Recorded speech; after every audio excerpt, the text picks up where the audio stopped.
ሶስት አድርግልህ ከፈለክ። ያው ጥያቄ አጭር ነው ብዙም ሰዓት አይፈጅም ብዬ ነው። ከፈለክ ሶስት እናደርገዋለን። ስንት ይሆን የፈለግከውን ደቂቃ ወሰን እንዳው ለጥያቄ ሶስት ደቂቃ አድርግልህና ክሊር እንዲሆንልኝ ምናልባት ካልገባኝም ግልጽ እንድታደርግልኝ ስለምጠይቅ ማለት ነው።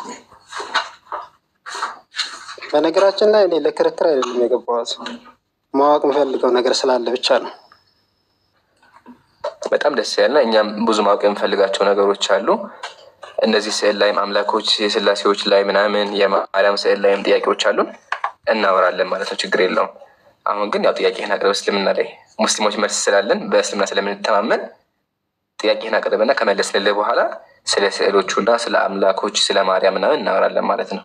አሁን ጥያቄህን ማቅረብ ትችላለህ። ተወዳጅ ቀጥል። ኦኬ መልካም። አሁን እኔ ብዙ እንኳ ቁርአን አላነብም። ንጽጽር የሚሰሩ ወንድሞች ግን የሆነ ጽሑፍ እያነበቡ ነበርና አላህ 100 እዝነቶችን ፈጠረ የሚል ነገር ሲናገሩ ነበር። ልክ ነው? ይሄ ማወቅ ስለምፈልግ ነው። ሐዲስ አለ እንደዛ የሚል። እሺ፣ ስለዚህ እዝነት ፍጡር ነው? አዎ ፍጡር የሆነ እዝነት አለ። በምን አንፃር ተበላ አስረድካለሁ። ኦኬ፣ እዝነት ከመፍጠሩ በፊት እዝነት ነበር ወይስ አልነበረም? ጨረስክ? አዎ፣ ይህንን ግልጽ አድርግልኝና እዛ ላይ ጥያቄ ስላለኝ ነው። አይ ግን ያመጣው ሐዲስ አቋም መጀመሪያ አንብበው ታውቃለህ እንደው ወይስ ዝም ብለህ ሲሉ ነው የሰማው? አይ አላነበብኩም ሲባል ስለሰማ እኔም እኮ የጠየኩ እኔ ያለ ማስረጃ ማውራት ስለማልፈልግ እኔም የጠየኩ ለዚህ ነው አንተ እንድትመልስልኝ ከዛ አንስተን እንድናወራ ነው። በማስረጃ ደስ ስለሚለኝ ነው። ማስረጃ ይዤ ቢኖር ገልጬ አሳይ ነበር፣ ግን ከመጀመሪያው ስናገረ ቁርአን አንብቤ አላውቅም ያልኩ። እሺ አሁን ታውቀውና የመለስልህ እንደዛ ከሆነ ደስ ያለ የሚወታጋ ምርጫ አዳምጥሽ። ሳለ ሐዲሱን አጣው። እኔ አንድ ሐዲስ ላውጣልህና ስለምን እንደሚያወራ እንመልከተው። ሐዲሱ ያለው ቡኻሪ 6460 ጀዛከላ ኦሪዲ ይገርማ ወደ ተጋጠመ። እሺ ያ ቡኻሪ 6169 እንደዚህ ይላል። ኢነ አላህ ዐዘ ወጀለ ሚአተ ረሕመትን አንዘለ ሚንሃ ረሕመተን ዋሂደተን በይነል ኢንሲ አለ። አላህ 100 ረሕመቶችን ፈጠረ። ከዛ በኋላ አንዱን እዝነት ወደ ምድር አወረደ። በይነል ኢንሲ ወልጂኒ ወልሐዋሚ ወሲባኢ የቀጥላት ሰዎች ላይ ያደረገ እዝነት እያ ይናገራል። አያ አይደለ? ከዛ በኋላ የቀጥለ ወተስዒነ ኢላ የውም ልቅያማ ወለፍዙን አኸር ኢነ አላህ ዐዘ ወጀለ ቀሰመ ሚንሃ ረሕመተን በይነ ጀሚል ኸላኢቂ ሚንሃ የተረሐሙነ ወቢሃ የተአጠፉነ። አላህ ሰዎች እንድታዘኑ ከመቶዎቹ እዝነቶች አንዱን እዝነት እነሱ ላይ አወረደ። እሺ ወአኸረ 99 ረሕመተን የቀረውን እዝነት ደግሞ እሱ ጋር አስቀረ። የርሐሙ ቢሃ ኢባደሁ የውም ልቅያማ በነዛ ረሕመት ደግሞ አላህ ለሰዎች ያዝናል ይላል ሐዲሱ። ታዲያ ሐዲሱ ስለምን እንደሚያወራው ካልን አምላክ አላህ ሱብሓነሁ ወተዓላ ምን ያክል አዛኝ እንደሆነ ማለትም አብዛኛው እዝነት እሱ ጋር እንደሆነ እኛ የምንታዘነው እዝነት ራሱ በእኛ ውስጥ ያደረገው አንዱ እንደሆነ የሚናገረው። ኸልቅ የሚለው በምን ደረጃ መጣ ደግሞ ካልከኝ በምን ደረጃ ተቀመጠ ወደሚለው ስንመጣ ደግሞ ሐዲሱ የሚያወራው ኦቨርኦል ስለሌላ ረሕማ ነው። አላህ ባህሪው አዛኝ ነው።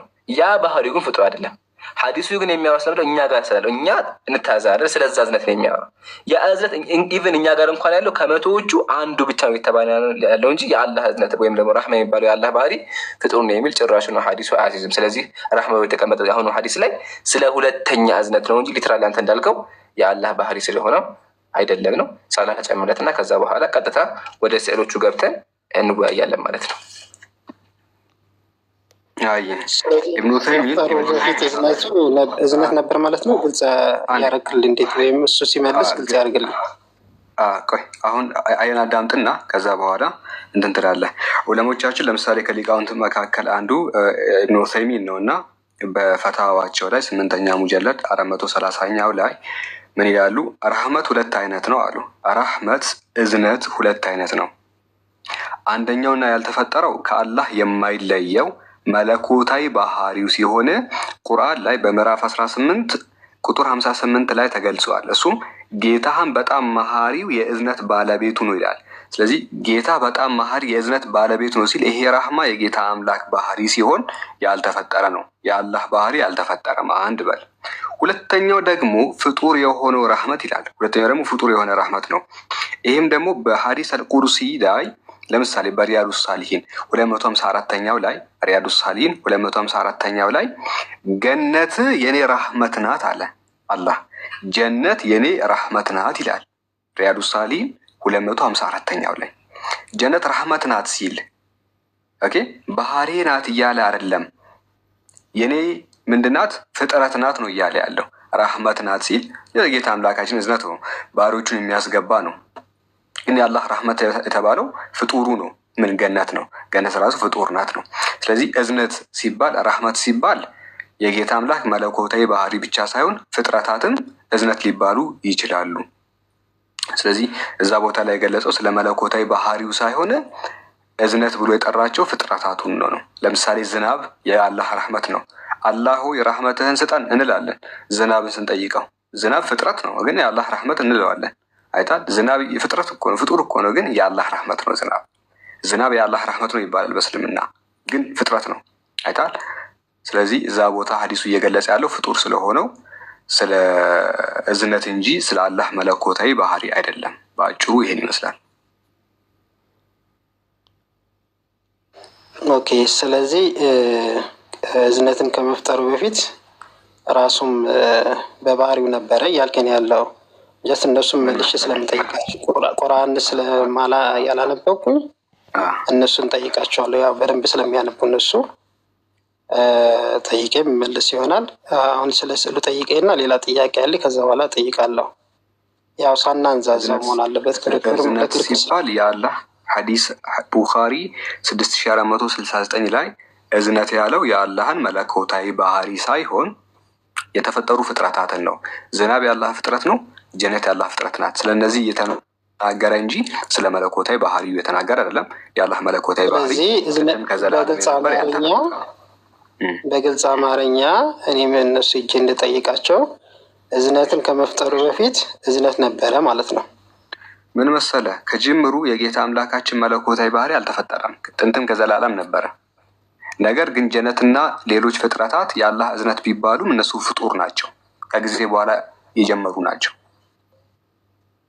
ስለዚህ እያልከኝ ያለው እኮ ከእሱ ጋር ነበረ ባህሪው ነበር ካልከኝ መለኮታዊ ባህሪው እዝነት ከመፍጠሩ በፊት እዝነት ነበረው ማለት ነው።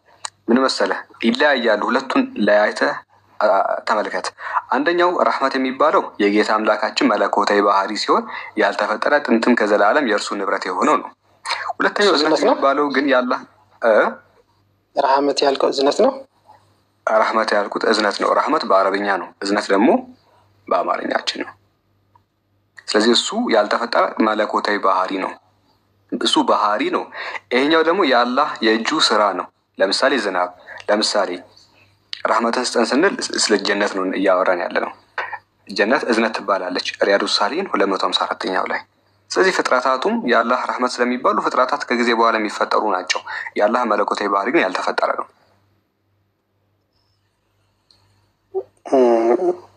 ስለዚህ በቃ እኔ እንዳልኩት በቃ እሱን አድርጌ ሌት ማለት እዝነትን ከመፍጠሩ በፊት እዝነት እንደነበረው እንደምታምነው ማለት ነው። ጌታ አምላካችን መለኮታዊ ባህሪያቱ አልተፈጠሩም። ነገር ግን በአረብኛ ቋንቋ የአላህ ፍጥረታት ረህመት ስለሚባሉ ረህመት የተባሉት ደግሞ ጀነትና ዝናብ የተፈጠሩ ናቸው። ያ ኦኬ። ስለዚህ እኔ የተናገርኩት ቃል ትክክል ነው? ትክክል አይደለም። ለምን በል አንተ ሁለቱን አንድ አድርገህ ጨፍልቀህ እዝነትን ከመፍጠሩ በፊት እዝነት ነበረው ስትል ለያይተህ አይደለም እያቀረብክ ያለው። ከጅምሩ አንድ አድርገህ ነው እያቀረብክ ያለው። እዝነቱን ከመፍጠሩ በፊት እዝነት ነበረው ስትል ሁለቱንም አንድ አድርገህ ነው እያቀረብክ ያለው። ለዛ ልክ አይደለህም። ልክ የምትሆነው መቼ ነው? አንደኛው የጌታ አምላካችን ረህመት እዝነት የሚባለው መለኮታዊ ባህሪ ነው፣ ከዚህኛው ጋር አይገናኝም ስትል ነው። ይሄኛው ፍጥረት ነው። ረህመት ደግሞ የጌታ አምላካችን ሲፋ ባህሪው ነው፣ አትሪቢዩቱ ነው። አትሪቢዩቱ ነው፣ የእሱ ባህሪ ነው። ይሄኛው ግን ፍጥረታት ናቸው። ከዛኛው ከጌታ አምላካችን ባህሪ ጋር የሚገናኝ አይደለም። ለያይተህ ተረዳ። ስለ አንድ ነገር አይደለም እያወራን ያለ ነው። እዝነትን ከመፍጠር በፊት እዝነት ነበረው ስትል አንተ ሁለቱን ነገራቶች ፍጡርና ፈጣሪ ምንድነው ያልተፈጠረና የተፈጠረ ብለን እያቀረብክ ያለው አይደል? እንደዛ አይደለም። እነዚህ የተለያዩ ነገራቶች ናቸው። አንዱ ባህሪ ነው፣ አንዱ የጌታ አምላካችን እንጂ ስራ ነው። የሆነ ሰዓት የተፈጠረ ነው። ረህመት ተብሎ ይጠሩ እንጂ ሁለቱ ነገራቶች አንድ ናቸው ማለት አይደለም እንጂ እንዲህ አደባብሳ አታልፍ። ዞሮ ዞሮ ለማለት የፈለገው ነገር በጥቂቱ ለመረዳት እየሞከርኩ ነው። እሺ ጥያቄ ካለ ወደ እኔ አቅርብና እኔም ስለምጠይቃችሁ ሰዓት ገደብ አድርግና ጥያቄ ይቀበላለሁ። ከዛ በኋላ ደግሞ ሰዓት ገደብ ግን አስቀምጥ። ከዛ በኋላ ደግሞ እኔም እጠይቃችኋለሁ። ሶስት አድርግልህ ከፈለክ። ያው ጥያቄ አጭር ነው፣ ብዙም ሰዓት አይፈጅም ብዬ ነው። ከፈለክ ሶስት እናደርገዋለን። ስንት ይሆን የፈለግከውን ደቂቃ ወሰን እንዳው ለጥያቄ ሶስት ደቂቃ አድርግልኝና ክሊር እንዲሆንልኝ ምናልባት ካልገባኝም ግልጽ እንድታደርግልኝ ስለምጠይቅ ማለት ነው። በነገራችን ላይ እኔ ለክርክር አይደለም የገባሁት፣ ማወቅ የምፈልገው ነገር ስላለ ብቻ ነው። በጣም ደስ ያለ። እኛም ብዙ ማወቅ የምፈልጋቸው ነገሮች አሉ። እነዚህ ስዕል ላይም አምላኮች የስላሴዎች ላይ ምናምን የማርያም ስዕል ላይም ጥያቄዎች አሉን፣ እናወራለን ማለት ነው። ችግር የለውም። አሁን ግን ያው ጥያቄህን አቅርብ። እስልምና ላይ ሙስሊሞች መልስ ስላለን በእስልምና ስለምንተማመን ጥያቄህን አቅርብና ከመለስንልህ በኋላ ስለ ስዕሎቹና ስለ አምላኮች ስለ ማርያም ምናምን እናወራለን ማለት ነው። አሁን ጥያቄህን ማቅረብ ትችላለህ። ተወዳጅ ቀጥል። ኦኬ መልካም። አሁን እኔ ብዙ እንኳ ቁርአን አላነብም። ንጽጽር የሚሰሩ ወንድሞች ግን የሆነ ጽሑፍ እያነበቡ ነበርና አላህ 100 እዝነቶችን ፈጠረ የሚል ነገር ሲናገሩ ነበር። ልክ ነው? ይሄ ማወቅ ስለምፈልግ ነው። ሐዲስ አለ እንደዛ የሚል። እሺ፣ ስለዚህ እዝነት ፍጡር ነው? አዎ ፍጡር የሆነ እዝነት አለ። በመናጽነት ተበላ አስረድካለሁ። ኦኬ፣ እዝነት ከመፍጠሩ በፊት እዝነት ነበር ወይስ አልነበረም? ጨረስክ? አዎ ይህንን ግልጽ አድርግልኝና እዛ ላይ ጥያቄ ስላለኝ ነው። አየህ ግን ያመጣው ሐዲስ አቋም መጀመሪያ አንብበው ታውቃለህ እንደው ወይስ ዝም ብለህ ሲሉ ነው የሰማው? አይ አላነበብኩም ሲባል ስለሰማ እኔም እኮ የጠየኩ እኔ ያለ ማስረጃ ማውራት ስለማልፈልግ እኔም የጠየኩ ለዚህ ነው። አንተ እንድትመልስልኝ ከዛ አንስተ እንድናወራ ነው። በማስረጃ ደስ ስለሚለኝ ነው። ማስረጃ ይዤ ቢሆን ኖሮ ገልጬ አሳይ ነበር። ግን ከመጀመሪያው ስናገረ ቁርአን አንብቤ አላውቅም ያልኩ። እሺ አሁን ታውቀውና የመለስልህ እንደዛ ከሆነ ደስ ያለ የሚወጣጋ ምርጫ አዳምጥሽ። ሳለ ሐዲሱን አጣው። እኔ አንድ ሐዲስ ላውጣልህና ስለምን እንደሚያወራ እንመልከተው። ሐዲሱ ያለው ቡኻሪ 660 ጀዛከላ ኦሬዲ ይገርማ ወደ ተጋጠመ። እሺ ያ ቡኻሪ 6139 እንደዚህ ይላል። ኢነላህ ዐዘ ወጀለ ሚአተ ረሕመትን አንዘለ ሚንሃ ረሕመተን ዋሂደተን በይነል ኢንሲ አለ። አላህ 100 ረሕመቶችን ፈጠረ። ከዛ በኋላ አንዱን እዝነት ወደ ምድር አወረደ። በይነል ኢንሲ ወልጅኒ ወልሐዋሚ ወሲባኢ የቀጥላት ሰዎች ላይ ያደረገ እዝነት እያ ይናገራል። አየህ አይደለ? ከዛ በኋላ የቀጥለ ወቲስዒነ ኢላ የውም ልቅያማ ወለፍዙን አኸር ኢነላህ ዐዘ ወጀለ ቀሰመ ሚንሃ ረሕመተን በይነ ጀሚዕ ልኸላኢቂ ሚንሃ የተረሐሙነ ወቢሃ የተአጠፉነ። አላህ ሰዎች እንድታዘኑ ከመቶዎቹ እዝነቶች አንዱን እዝነት እነሱ ላይ አወረደ። እሺ ወአኸረ ቲስዓተን ወቲስዒነ ረሕመተን የቀረውን እዝነት ደግሞ እሱ ጋር አስቀረ። የርሐሙ ቢሃ ኢባደሁ የውም ልቅያማ በነዛ ረሕመት ደግሞ አላህ ለሰዎች ያዝናል ይላል ሐዲሱ። ታዲያ ሐዲሱ ስለምን እንደሚያወራው ካልን አምላክ አላህ ሱብሓነሁ ወተዓላ ምን ያክል አዛኝ እንደሆነ ማለትም አብዛኛው እዝነት እሱ ጋር እንደሆነ እኛ የምንታዘነው እዝነት ራሱ በእኛ ውስጥ ያደረገው አንዱ እንደሆነ የሚናገረው ኸልቅ የሚለው በምን ደረጃ መጣ ደግሞ ካልከኝ በምን ደረጃ ተቀመጠ ወደሚለው ስንመጣ ደግሞ ሐዲሱ የሚያወራው ኦቨርኦል ሰይላ ረሕማ ነው። አላህ ባህሪው አዛኝ ነው። ያ ባህሪው ግን ፍጡር አይደለም። ሐዲሱ ግን የሚያወራ ስለምለው እኛ ጋር ስላለው እኛ እንታዛለን። ስለዛ እዝነት ነው የሚያወራው። ያ እዝነት ኢቭን እኛ ጋር እንኳን ያለው ከመቶዎቹ አንዱ ብቻ ነው የተባለ ያለው እንጂ የአላህ እዝነት ወይም ደግሞ ረሕማ የሚባለው የአላህ ባህሪ ፍጡር ነው የሚል ጭራሽ ነው ሐዲሱ አያሲዝም። ስለዚህ ረሕማ የተቀመጠው አሁኑ ሐዲስ ላይ ስለ ሁለተኛ እዝነት ነው እንጂ ሊትራሊ አንተ እንዳልከው የአላህ ባህሪ ስለሆነ አይደለም ነው። ሳላ ተጨምረትና ከዛ በኋላ ቀጥታ ወደ ስዕሎቹ ገብተን እንወያያለን ማለት ነው። ኢብኑ ተይሚን እዝነት ነበር ማለት ነው። ግልጽ ያደርግልህ እንዴት? ወይም እሱ ሲመልስ ግልጽ ያደርግልህ። ቆይ አሁን አየን አዳምጥና ከዛ በኋላ እንትን ትላለህ። ዑለሞቻችን ለምሳሌ ከሊቃውንት መካከል አንዱ ኢብኑ ተይሚን ነው እና በፈታዋቸው ላይ 8ኛ ሙጀለድ 430ኛው ላይ ምን ይላሉ? ረህመት ሁለት አይነት ነው አሉ። ረህመት እዝነት ሁለት አይነት ነው። አንደኛውና ያልተፈጠረው ከአላህ የማይለየው መለኮታዊ ባህሪው ሲሆን ቁርአን ላይ በምዕራፍ 18 ቁጥር 58 ላይ ተገልጿል። እሱም ጌታህን በጣም መሀሪው የእዝነት ባለቤቱ ነው ይላል። ስለዚህ ጌታ በጣም መሀሪ የእዝነት ባለቤቱ ነው ሲል ይሄ ራህማ የጌታ አምላክ ባህሪ ሲሆን ያልተፈጠረ ነው። የአላህ ባህሪ ያልተፈጠረም አንድ በል። ሁለተኛው ደግሞ ፍጡር የሆነው ረህመት ይላል። ሁለተኛው ደግሞ ፍጡር የሆነ ረህመት ነው።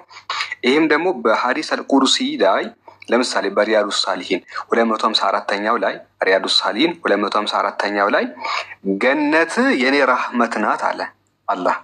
ጀነት የኔ ረህመት ናት ይላል ሪያዱ ሳሊሂን 254ኛው ላይ። ጀነት ረህመት ናት ሲል ኦኬ ባህሪ ናት እያለ አይደለም። የኔ ምንድናት? ፍጥረት ናት ነው እያለ ያለው። ረህመት ናት ሲል የጌታ አምላካችን እዝነት ነው፣ ባህሪዎቹን የሚያስገባ ነው። ግን የአላህ ረህመት የተባለው ፍጡሩ ነው። ምን ገነት ነው። ገነት ራሱ ፍጡር ናት ነው። ስለዚህ እዝነት ሲባል ረህመት ሲባል የጌታ አምላክ መለኮታዊ ባህሪ ብቻ ሳይሆን ፍጥረታትም እዝነት ሊባሉ ይችላሉ። ስለዚህ እዛ ቦታ ላይ የገለጸው ስለ መለኮታዊ ባህሪው ሳይሆን እዝነት ብሎ የጠራቸው ፍጥረታቱን ነው። ለምሳሌ ዝናብ የአላህ ረህመት ነው። አላህ ሆይ ረህመትህን ስጠን እንላለን ዝናብን ስንጠይቀው።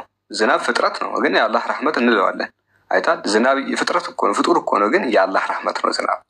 ዝናብ የአላህ ረህመት ነው ይባላል በእስልምና፣ ግን ፍጥረት ነው። አይታል።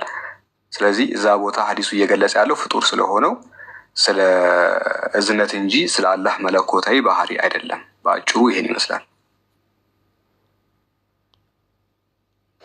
ኦኬ። ስለዚህ እዝነትን ከመፍጠሩ በፊት ራሱም በባህሪው ነበረ እያልከን ያለው ጀስት እነሱም መልሼ ስለምጠይቃቸው ቁርአን ስለማላ ያላነበብኩኝ እነሱን ጠይቃቸዋለሁ። ያው በደንብ ስለሚያነቡ እነሱ ጠይቄ መልስ ይሆናል። አሁን ስለ ስዕሉ ጠይቄና ሌላ ጥያቄ ያለ ከዛ በኋላ ጠይቃለሁ። ያው ሳናንዛዛ መሆን አለበት። እዝነት ሲባል የአላህ ሐዲስ ቡኻሪ 6469 ላይ እዝነት ያለው የአላህን መለኮታዊ ባህሪ ሳይሆን የተፈጠሩ ፍጥረታትን ነው። ዝናብ የአላህ ፍጥረት ነው።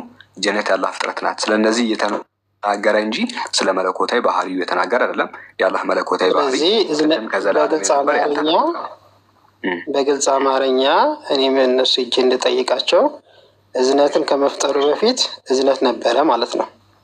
ምን መሰለ፣ ከጅምሩ የጌታ አምላካችን መለኮታዊ ባህሪ አልተፈጠረም። ጥንትም ከዘላለም ነበረ። ነገር ግን ጀነትና ሌሎች ፍጥረታት የአላህ እዝነት ቢባሉም እነሱ ፍጡር ናቸው፣ ከጊዜ በኋላ የጀመሩ ናቸው። ስለዚህ እያልከኝ ያለው እኮ ከእሱ ጋር ነበረ ባህሪው ነበር ካልከኝ መለኮታዊ ባህሪው እዝነት ከመፍጠሩ በፊት እዝነት ነበረው ማለት ነው። ምን መሰለ፣ ይለያያሉ። ሁለቱን ለያይተህ ተመልከት። አንደኛው ረህመት የሚባለው የጌታ አምላካችን መለኮታዊ ባህሪ ሲሆን ያልተፈጠረ ጥንትም ከዘላለም የእርሱ ንብረት የሆነው ነው። ሁለተኛው እዝነት የሚባለው ግን ያላህ ረህመት ያልከው እዝነት ነው። ረህመት ያልኩት እዝነት ነው። ረህመት በአረብኛ ነው፣ እዝነት ደግሞ በአማርኛችን ነው። ስለዚህ እሱ ያልተፈጠረ መለኮታዊ ባህሪ ነው። እሱ ባህሪ ነው። ይሄኛው ደግሞ የአላህ የእጁ ስራ ነው። ለምሳሌ ዝናብ፣ ለምሳሌ ረህመትን ስጠን ስንል ስለ ጀነት ነው እያወራን ያለ ነው። ጀነት እዝነት ትባላለች ሪያዱ ሳሊሂን 254ኛው ላይ። ስለዚህ ፍጥረታቱም የአላህ ረህመት ስለሚባሉ ፍጥረታት ከጊዜ በኋላ የሚፈጠሩ ናቸው። የአላህ መለኮታዊ ባህሪ ግን ያልተፈጠረ ነው።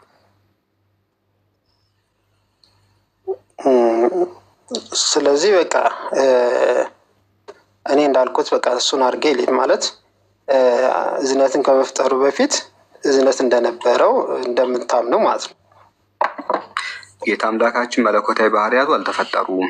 ነገር ግን በአረብኛ ቋንቋ የአላህ ፍጥረታት ረህመት ስለሚባሉ ረህመት የተባሉት ደግሞ ጀነትና ዝናብ የተፈጠሩ ናቸው። ያ ኦኬ። ስለዚህ እኔ የተናገርኩት ቃል ትክክል ነው? ትክክል አይደለም። ለምን በል አንተ ሁለቱን አንድ አድርገህ ጨፍልቀህ እዝነትን ከመፍጠሩ በፊት እዝነት ነበረው ስትል ለያይተህ አይደለም እያቀረብክ ያለው። ከጅምሩ አንድ አድርገህ ነው እያቀረብክ ያለው። እዝነቱን ከመፍጠሩ በፊት እዝነት ነበረው ስትል ሁለቱንም አንድ አድርገህ ነው እያቀረብክ ያለው። ለዛ ልክ አይደለህም። ልክ የምትሆነው መቼ ነው? አንደኛው የጌታ አምላካችን ረህመት እዝነት የሚባለው መለኮታዊ ባህሪ ነው፣ ከዚህኛው ጋር አይገናኝም ስትል ነው። ይሄኛው ፍጥረት ነው፣ ረህመት ደግሞ የጌታ አምላካችን ሲፋ ባህሪው ነው፣ አትሪቢዩቱ ነው፣ የእሱ ባህሪ ነው። ይሄኛው ግን ፍጥረታት ናቸው። ከዛኛው ከጌታ አምላካችን ባህሪ ጋር የሚገናኝ አይደለም። ለያይተህ ተረዳ። ስለ አንድ ነገር አይደለም እያወራን ያለ ነው። እዝነትን ከመፍጠር በፊት እዝነት ነበረው ስትል አንተ ሁለቱን ነገራቶች ፍጡርና ፈጣሪ ምንድነው ያልተፈጠረና የተፈጠረ ብለን እያቀረብክ ያለው አይደል? እንደዛ አይደለም። እነዚህ የተለያዩ ነገራቶች ናቸው። አንዱ ባህሪ ነው፣ አንዱ የጌታ አምላካችን እንጂ ስራ ነው። የሆነ ሰዓት የተፈጠረ ነው። ረህመት ተብሎ ይጠሩ እንጂ ሁለቱ ነገራቶች አንድ ናቸው ማለት አይደለም እንጂ እንዲህ አደባብሳ አታልፍ። ኦኬ ዝሮ ለማለት የፈለገው ነገር በጥቂቱ ለመረዳት እየሞከርኩ ነው። እሺ ጥያቄ ካለ ወደ እኔ አቅርብና እኔም ስለምጠይቃችሁ ሰዓት ገደብ አድርግና ጥያቄ ይቀበላለሁ። ከዛ በኋላ ደግሞ ሰዓት ገደብ ግን አስቀምጥ። ከዛ በኋላ ደግሞ እኔም እጠይቃችኋለሁ።